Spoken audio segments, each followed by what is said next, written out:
suite de la théorie sur les forces. Alors, reprenons l'exemple 2 du premier cours. Alors, l'exemple 2, on se souvient qu'avec la formule FG est égal à G, M1, M2 divisé par la distance au carré entre les deux objets, nous avions obtenu pour le poids, pour la force gravitationnelle, entre la Terre et la boule de quille, une valeur qui correspondait à 68,8 newtons. Donc, nous avions fait ce numéro, donc un petit peu plus tôt dans la partie 1 du premier cours sur les forces. Alors, on avait fait nos calculs qui nous permettaient ici, avec la masse de la quille, de la boule de quille, ainsi que la masse de la Terre, ici c'était la Terre, et avec la formule qui reliait la constante gravitationnelle avec la masse de la boule de quille, de la Terre, et en plus du rayon terrestre, en fait. Donc, on avait obtenu un 68,8. Maintenant, lorsqu'on parle d'un objet qui est en lien avec une planète, donc qui est sur une planète ou sur un astre, donc comme dans l'exemple 2 ici, alors on peut tout simplement utiliser FG égale mg. Finalement, le poids de l'objet, donc c'est aussi le poids, la force gravitationnelle. Donc, c'est sûr, entre deux objets, nous allons utiliser cette formule. Mais entre deux objets où, où l'un des objets est un astre ou une planète, on va utiliser, si on connaît l'accélération gravitationnelle sur l'astre ou sur la planète, FG est égal à mg, tout simplement. Alors, voyons avec cet exemple, ici en parallèle, lorsque nous prenons la masse de la boule de quille de 7 kg et que l'on multiplie à 9,8 mètres par seconde carré ou newton par kilogramme, qui est l'accélération gravitationnelle sur la Terre. Bien entendu, le 9,8 est un arrondissement. Alors ici, on obtient presque la valeur qui a été calculée avec l'autre formule. Donc, on peut tout simplement, lorsque nous avons un objet avec la Terre, utiliser cette formule tout simplement. De plus, pour calculer le G d'une planète ou d'un astre, donc pour calculer, on peut utiliser la formule suivante. Donc, pour calculer l'accélération gravitationnelle,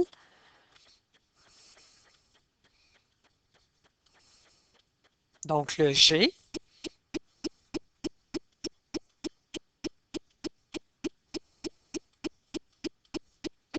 d'une planète ou d'un astre, on utilise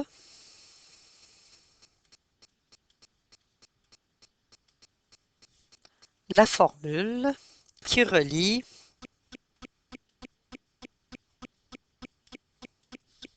donc pour le G, qui relie la constante gravitationnelle multipliée par la masse de la planète ou de l'astre divisé par le rayon de la planète ou de l'astre au carré.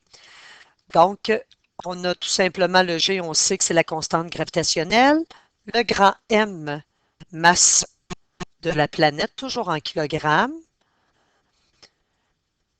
et nous avons le grand R qui est tout simplement le rayon de la planète ou de l'astre. Si on fait l'exemple avec la Terre, en prenant les valeurs que nous avions au numéro 2, alors au numéro 2, si on reprend les valeurs du numéro 2, nous avions la masse de la Terre qui était égale, si on retourne voir, donc c'était de 5,98 par 10 à la 24, donc 5,98 par 10 à la 24 kilogrammes. Le rayon de la Terre était donné. Donc, si on retourne voir la valeur, elle correspondait à 6,37 par 10 à la 6. Donc, 6,37 par 10 à la 6, bien entendu des mètres. Et notre constante gravitationnelle, qu'on n'oublie pas, qui est donnée toujours dans les exercices ou même dans les examens. Alors, notre constante gravitationnelle, lorsqu'on va la chercher, elle est égale à 6,67 par 10 à la moins 11. Donc, 6,67 par 10 à la moins 11.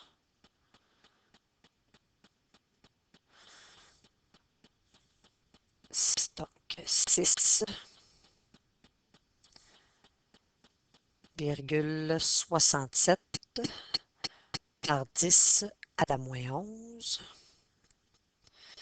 Donc, si on substitue dans la formule, on va laisser tomber les unités. 6,67 par 10 à la moins 11, multiplié par la masse de la Terre, qui est de 5,98 par 10 à la 24, le tout divisé par 6, donc le tout divisé par 6,37 par 10 à la 6. Il ne faut pas oublier de l'élever au carré. Alors, si on effectue le calcul, nous allons obtenir une valeur qui va être très près de l'accélération gravitationnelle que nous avons sur Terre. Alors, on va faire la même chose avec les astres. Donc, on obtient une valeur si on écrit toute la chaîne de décimales qui est égale à 9,82, 98, etc. Newton, pas Newton, mais Newton par kilogramme, ou tout simplement mètre par seconde carrée. Donc, une façon de calculer l'accélération gravitationnelle d'une planète ou d'un astre, c'est de connaître sa masse et son rayon, tout simplement.